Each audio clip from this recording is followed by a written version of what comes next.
there is a man in your kingdom in whom is the Spirit of the holy God.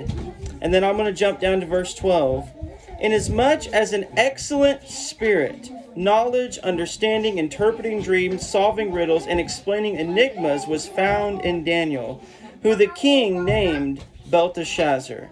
Now let Daniel be called, and he will give the interpretation. So, verse 11 says that in Daniel was the Spirit of the Holy God. Sa versikulo 11, nakaplagan nga ang espiritu sa balaan nga Dios anak kang Daniel. And then verse 12 says that Daniel had an excellent spirit. Sa versikulo 12, si Daniel aduna siya'y kahibulungan gayud nga espiritu. So my message is an excellent spirit. So, maayo nga espiritu ang mensahe. Amen. So magampo ta. Heavenly Father, I just ask you, God, that right now, God, you would speak to your people, God. Lord, I thank you that you would anoint Pastor Mike, myself, and even this house and your people right now. Lord, give us ears to hear the word of God.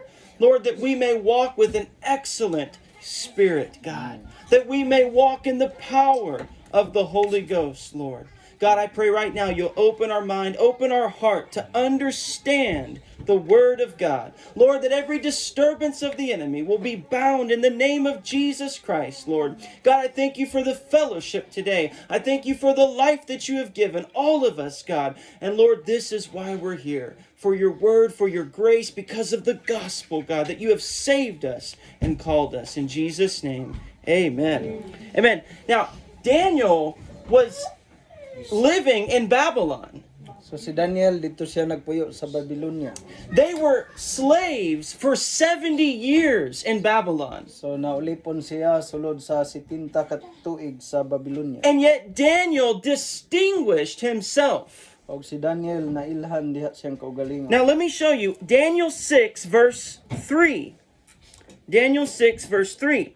Then this Daniel distinguished himself above the governors and satraps because an excellent spirit was in him. And the king gave thought to setting him over the whole realm. Sa Daniel 6:3, kunya kini si Daniel mao'y gipalabi nga labaw sa mga presidente og sa mga prinsipe. Kay ang labing maayong espiritu diha kaniya ug ang hari naghuna-huna sa pagpalingkod kaniya ibabaw sa tibuok nga gingharian. So again, Daniel had an excellent spirit. So si Daniel aduna siya maayo nga espiritu o Now, labaw nga espiritu. Babylon was a place of idolatry. So ang kining Babylonia mao'y dapit sa mga Dios-Dios. And Daniel was there during 3 different kings. So si Daniel anaa siya sa mga dapit sa gingharian sa Babylonia nga dunay naglain-lain nga tulo ka hari. Nebuchadnezzar, Nabucodonosor, Belteshazzar, og si Belteshazzar, and King Darius. og si Haring Darius. He was in 3 different times. So naa siya ni ana nga nagkalain-lain nga panahon. And he prospered through every moment Siya nagmauswagon sa matag bahin niini. because he had an excellent spirit. Tungod kay anaa man siya ay labaw ug maayo nga espiritu. This was a kingdom of great darkness, Mao kani ang gingharian nga adunay dakong kangitngit. a great idolatry. Adunay daghan og dagko nga diin mga Dios-Dios. But it says in Daniel 5, whenever Belteshazzar, he was afraid. The king was afraid. So diri sa kining Daniel kapitulo 5 si Belteshazzar nang hadlok. Because there was a writing on the wall by the Spirit of God. Tungod kay kini si hari nga Belsasar nakakita nga dunay gisulat diya sa bungbong nga diin kamot. And the king could not interpret the writing. Og ang hari dili siya makahubad sa unsa may gipasabot It sa sinulat. said his bones began to shake. Og nagsugod og kurog ang iyang mga kabukugan. And he called for the magicians and the sorcerers and the astrologers. Og iyang gipatawag ang mga salamangkiro og mga manggialamon diya sulod siyang gingharian. They were idolaters. Nga diin sila mga Dios-Dios. They were practicing darkness. Sila kaning nagtuon diha sa kangitngit. And they had no answer for the king. Og wala gay tubag alang sa hari. And the king was troubled. Og ang hari nahasol siya pag-ayo. But someone said, there is a man in your kingdom. Og dunay usa ka tawo nga nakasugilon nga dunay tawo nga diin puno sa espiritu sa Lord sa maging harian. His name is Daniel. Ang ngalan niya si Daniel. In him is the spirit of the holy God. Og diha kaniya ang espiritu sa balaan nga Dios. Now, notice they were in idolatry. So ato nga sayran nga naa siya ni anang dapit sa mga Dios-Dios. They worshipped many gods. Nagsimba sila sa daghan nga mga Dios-Dios. But they recognized something is different about this Daniel. Og ilaha nga nailhan nga dunay lahi gyud pinasahi nga kalainan sa kinabuhi ni Daniel. And it says he distinguished himself above all the others Og diin diri giila siya nga diin labaw kaysa uban because there was an excellent spirit. tungod sa maayo nga espiritu nga na kaniya. Daniel 6 verse 4. So the governors and satraps sought to find some charge against Daniel concerning the kingdom, but they could find no charge or fault because he was faithful, nor were there any error or fault found in him. Verse 4 alo. Sa Daniel 6:4 nan ang mga presidente ug ang mga prinsipe na nagpangita sa higayon bato kang Daniel mahatungod sa gingharian apan sila wala makakita sa higayon ni kalapasan sanglit siya matinumanon man ni may hikaplagan sila nga sayop kon kalapasan diha kaniya. So Daniel was prospering more than anyone else. So si Daniel siya nagmauswagon labaw kay ni bisan kinsa. He was elevated in the kingdom. Og diin siya pauswag diha sulod sa gingharian. And the others became jealous. Og ang uban kini nagsugod sila kasina. And they plotted against him. Og diin siya butang-butang batok kaniya. They were trying to find a way to destroy his life. Og diin nangita sila paagi nga diin aron nga gub-on ang iyang kinabuhi. But it says they could find no fault in Daniel. Og diri nagasulti nga wa gyud sila makakaplag og bisan usa nga sayop o kalapasan kang Daniel. Because he was a faithful man. Tungod kay siya usa man ka matinud-anon nga tawo. Now, what made Daniel so excellent in the sight of God? So unsa man ang nakapahimo ni Daniel nga diin siya maayo sa tubangan sa Dios. Number Sa one, panglantaw sa Dios. Daniel refused to compromise. So una si Daniel ning wala siya nagpahiuyon. He did not fear the wicked rulers that were around him. Wala siya mahadlok sa mga kining mga nagdumala nga mga daotan nga nagpalibot He kaniya. had boldness in the Lord. Aduna siya kaisog diha sa Ginoo. Even in Daniel chapter 1, Bisan pa sa Daniel kapitulo 1 when Nebuchadnezzar was looking for wise men, nga si Nabucodonosor siya nangita og diin usa ka maalamon nga tawo. and he was feeding meat to all these men. Og diin siya nagapakaon og kining mga karne nining maong mga tanang mga tawo. But Daniel said, I will not defile myself with the king's meat. Og niingon siya nga si Daniel sa di na ko hugawan ang ako nga kaugalingon diha sa pagkaon sa alang sa usa And he ka hari. only ate vegetables because he did not want to eat food sacrificed to Og idols. wala siya mikaos, wala siya mukaon og karne kundili mga utanon lamang. He was a man that would not compromise. Siya usa ka tawo nga din wala magpahiuyon-uyon lamang. And yet he still prospered. Og siya nagpabilin nga din nagmauswagon. He was excellent in his spirit. Kaya duna siya Now, maayong espiritu. So in Daniel 6, they plot against Daniel concerning prayer. So sa kapitulo 6 verse 6. Chapter 6, they were plotting about So, prayer.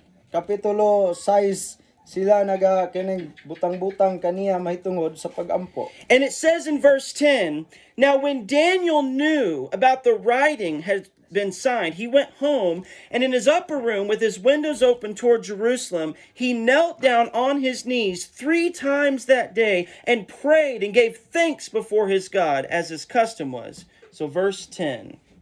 Versikulo G sa kapitulo 6.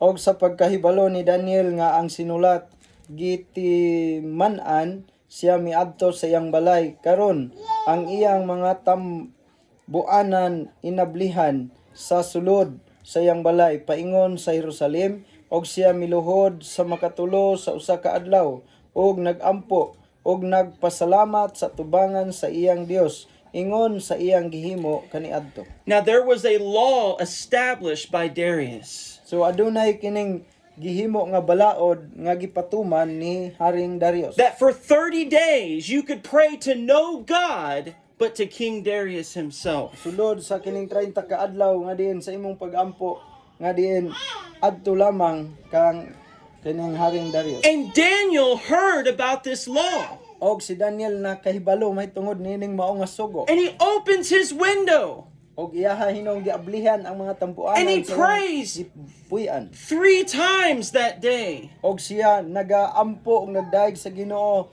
katulo sa usa ka adlaw. He would not compromise. Wala kay siya mosunod sa unsay gisugo. In the face of death. Sa bisan pa diha nga nagatubang sa kamatayon. In the face of persecution. Bisan siya nagatubang mag mga kining kalisdang paglutos. He continued in the Lord. Nagapadayon siya sa Ginoo. So next he is thrown into the lion's den. So sunod siya gitambog o gibutang ngadto sa langob sa leon. But this man was full of faith and power. Apan kini mao nga tawo puno gayud sa pagtuo ug gahom. So he would not compromise. Kung dili ta mo pahiuyon, He was faithful. kita matinud-anon And he was full of faith. o puno ta diha sa pagtuo.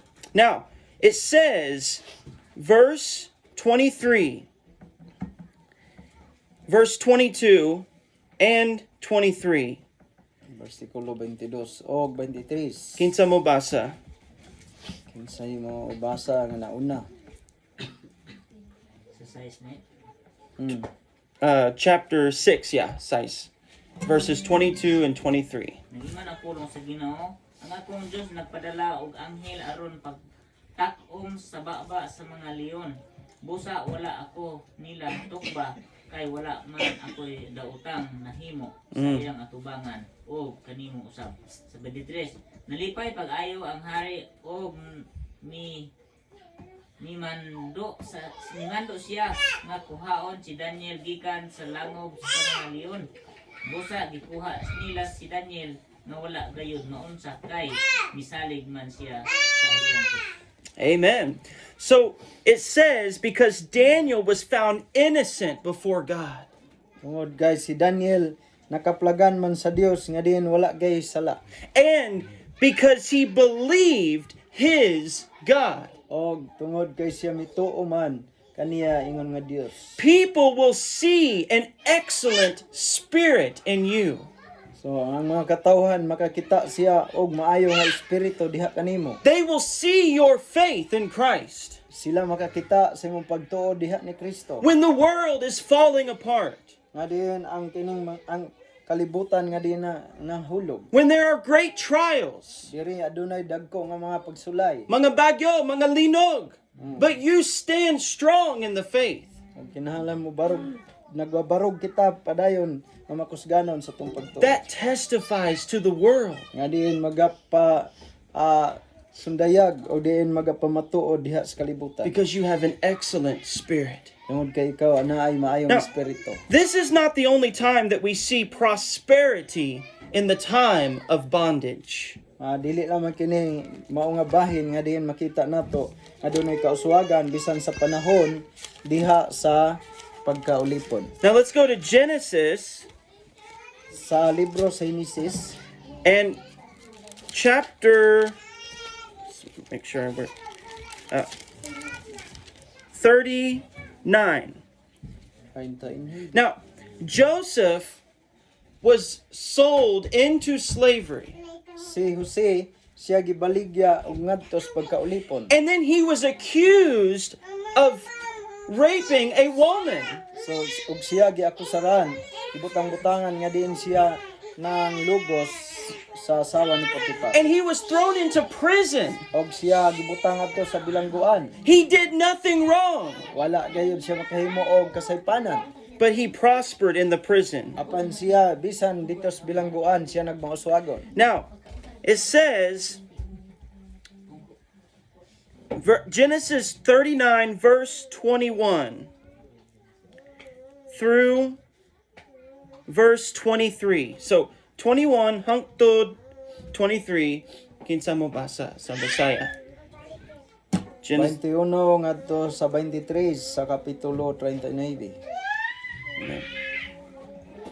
Ang siyuban diha naguban kalusi nagpakita kaniya sa iyang kaayo ug yatagan siya og kahimutan sa mga bata sa punuan sa bantay sa bilangguan kay Dios ug ang kinugyanan sa bantay sa bilangguan nagtugyan sa kamot ni Jose sa tanan ng mga bilanggo nga diha sa bilanggo ug ang tanan nga ilang gibati ko siya mo ang magbubuhat. 23 ang pangulo sa bantay sa bilangguan wala magsusi sa bisan unsang butangan nga di sa iyang kamot kay si Yuba diha naguban kaniya ug diyan ginabuhat si Yuba maoy nagpatuloy.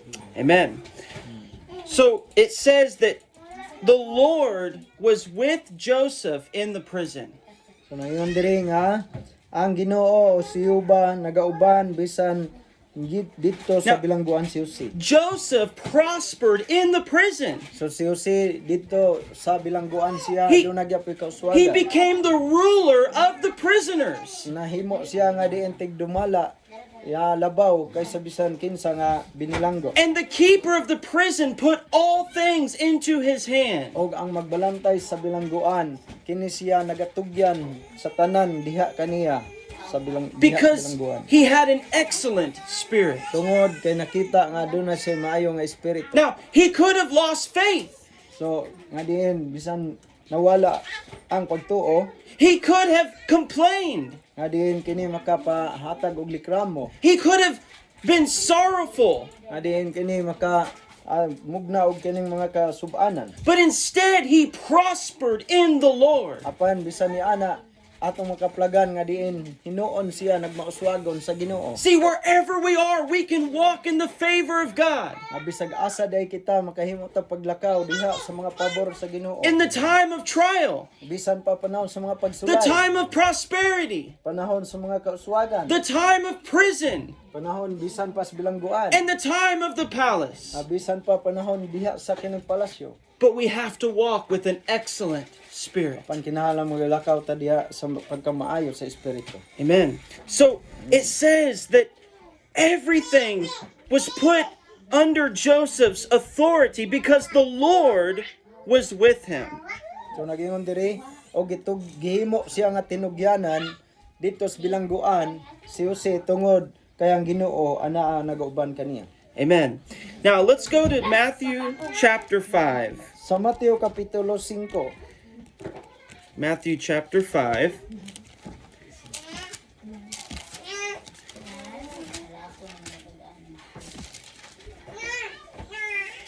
So it says in verse 41, whoever compels you to go 1 mile, go with him 2. Matthew 5:41. Ngayon ang pulong sa Ginoo sa Mateo 5:41. Kung may mamugos sa pagpakuyo kanimo og balig usa ka kilometro, himuha kining 2 ka kilometro. Amen. So Jesus is teaching excellence. so si Ginoong Hesus diri nagatudlo siya may tungod og kabahin sa pagkalabaw. Now, whatever we do, we are to do it with excellence. So bisan unsa atong pagabuhaton nato ni nga buhaton nga maayo. See, our testimony is not just what we say, So ang ato nga kining pagpamato dili lamang paigo diha sa ato nga igo nga misulti ta. but it is the working of our life. Apan kini siya nagapamuhat sa atong kinabuhi. How we operate our families. Diyon sa nato pagdumala ang ato nga pamilya. How we operate our business. Diyon sa nato pagdumala ang ato ang mga patigayon negosyo Our ministry. o atong mga bulungaton. People will see the excellence of God. Ang Dios makakita kung unsa kamayo ang Dios. And God will put His favor on your life O ang Dios magabutang siya og pabor siya imong kinabuhi. when you walk with an excellent spirit. Sa diha nga maglakaw ka ni anang maayo nga espiritu. So, this speaks against laziness So kini siya gisulti batok sa mga tapulan. because He said, if somebody wants you to go 1 mile, go with him 2. Kaya nagingon sa dili kung dunay usa nga diin mo mamugos kanimo nga magpauban kanimo og usa ka milya, ingon siya himuan na nga duha. Now, we have an example of this in the Word of God. So adunay kining example niini nang litan diha sa pulong sa Ginoo. Abraham was looking for a wife for Isaac. So si Abraham siya nangita og maasawa sa iyang anak nga si Isaac. And he sent his servant to find a wife. Og iyaha nga kining gipadala ang iya gisugo ang iyahang mga sulugoon pagpangita maasawa. And when he was watering the camels, Og sa diha nga diin nagapainom siya sa iyahang mga kamilyo here comes Rebecca. og miabot kini si Rebecca. Or it might have been Rachel. Forgot which. Rachel. Was it or Rachel? Rebecca. I forgot which one was his wife. But the servant asked her to water the camels, or to give him water, Og ang kining ulipon nga diin nagasugo kaniya nga diin paghatag kaniya og tubig. And she said, I will give you water and I will water your camels. Og niingon siya nga diin, o magahatag ko nimo og tubig or magapainom ko sa imong mga kamilyo. She went the extra mile. So iyaha nga kining gihimo ang sobra pagayod nga kining pagbuhat. And the Bible said she was running to water the camels. Og ang Biblia nagasulti nga din og iyaha nga patubigan ang iyahang mga kamilyo. She was serving God with her strength. Og iyaha nga alagaran ang Dios uban siya nga kinatibuk ang kusog. And she was chosen to be the wife of Isaac Og siya gipili ingon nga asawa ni Isaac. because she had an excellent spirit. Tungod kay siya aduna may maayong espiritu si Rebecca. Abraham's servant fell down and worshiped God. Og si Abraham siya miyukbo og diin simba sa Dios. Because he knew that God had given favor for his journey. Tungod kay siya nahibalo nga din ang Dios nagahatag og pabor sa iyang panaw. Because he saw this godly woman. Tungod kay iyang nakita kining usa ka Diosnon nga babae. And he knew she was for his master's son. Nga din siya mahimo nga din usa nga sa iyaha nga asawa sa iyang anak. Amen. So, when we work for the Lord or in our business, our daily life, we should do it with all of our strength and with the joy of the Lord. Sa diha nga din kita nagatrabaho sa buluhaton sa Ginoo sa atong pag-alagad sa Ginoo, ato din nga buhaton uban ang kalipay diha sa Ginoo. Amen. Now, let's go to Colossians chapter 3. Kolosas kapitulo 3. Amen. There are two people in the Old Testament that I would love to hear the words of God spoken about my life. Old. In the Old Testament, there are two men that God speaks about them, and I would love God to speak that over me. So duha ka mga katawhan nga naa sa daang tugon nga diin ganahan kay ko nga diin sa ilaha nga pagsulti ay tungod kanako. David, the man after God's heart, Usa niini si David nga din sulusama og kasing-kasing sa Dios. and Daniel, who had an excellent spirit. Og si Daniel ikaduha nga duna sa maayo nga espiritu. Amen. See, we can prosper no matter where we are. So mahimo day ang kauswagan nato bisan unsa pa ang mga panghitabo. If we walk by faith Kung maglakaw ta sa with the joy of the Lord. uban ang kalipay sa Ginoo. Amen.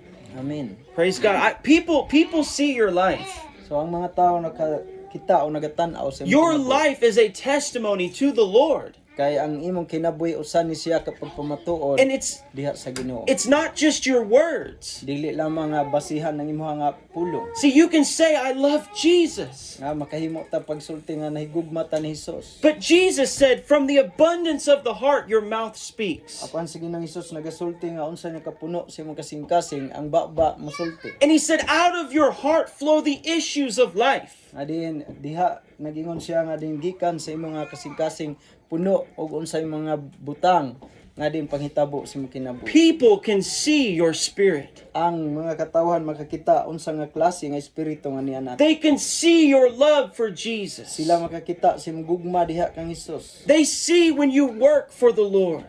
Ilang makita kung ikaw nagapamuhat ba diha sa Ginoo Whether it's in your farm or in the church, or diha ba ka sa imong uma o adto ba ka sa simbahan at your store or at your school. o diha ba ka sa imong tindahan o adto sa eskwelahan. People see your spirit. Ang mga tawo nakakita sa imong espiritu And we are called to be the light of the world. o ikaw gitawag nga diin kahayag sa kalibutan. Because even in the idolatry of Babylon, Nga bisan pa dito sa mga Dios-Dios sa Babylonia, they saw the difference in Daniel. ilahag yapong nakita ang kalainan sa kinabuhi ni And Daniel. we are in the last Og days. niya kita ning katapusang mga adlaw. And there is great darkness, Adunay dakong kangit-ngit. but there is great power in Jesus Christ. Apan adunay dakong gahom sa ngalan ni Ginoong Hesus. And we must be the light.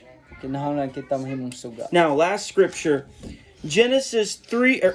Colossians, amen, 3, verse 23